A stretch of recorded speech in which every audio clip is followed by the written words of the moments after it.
Welcome to the deep dive.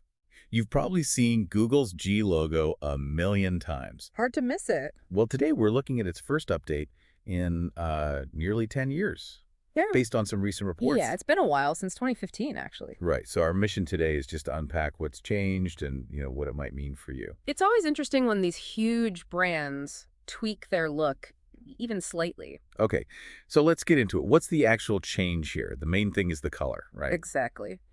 That G used to have solid blocks of red, yellow, green, and blue. Uh-huh. Very distinct sections. Now those colors sort of flow into each other. It's a Yeah. gradient effect across the whole letter. Smoother, more blended, so less like building blocks, more fluid. That's a good way to put it, fluid.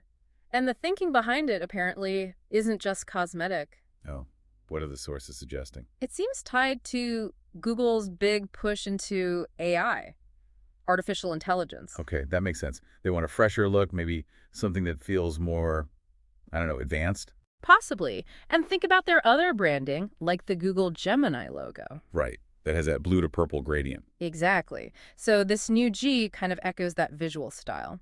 Gradients often suggest dynamism, blending, things associated with AI. Interesting connection. So where can you actually see this new logo right now? Is it everywhere? Not quite yet. It's definitely showing up on iOS in the main Google search app. Okay, iPhones have it. What about Android?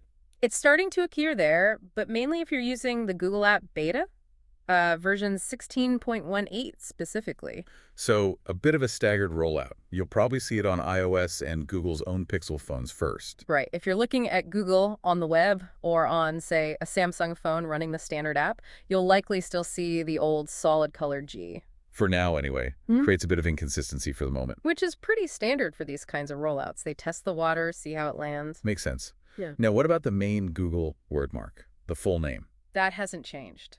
Still the same familiar font and colors. Okay. And other Google product logos, like Chrome or Maps.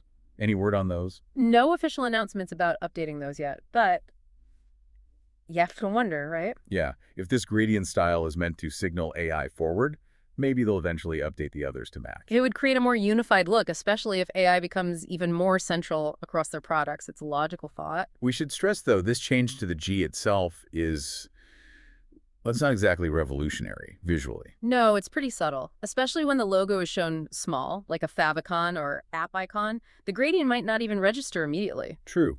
But the implication is there. It signals a deliberate visual shift, even if it's quiet. Precisely. It's Google subtly adjusting how it presents itself visually as AI becomes more integrated into everything they do. Okay, so let's wrap this up. The key takeaway is Google's updated its single G logo. Yep, swap the solid colors for a smooth gradient. First major tweak since 2015. And the Y seems strongly linked to signaling its focus on AI, aligning visually with things like Gemini.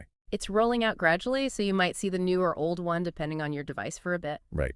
So maybe a final thought for you listening. How do these kinds of small visual changes from big tech companies actually land with you? Yeah, do these subtle shifts, like adding a gradient, change how you perceive Google's direction? Does it make you think about their strategy or how you'll use their tools going forward? Something to consider.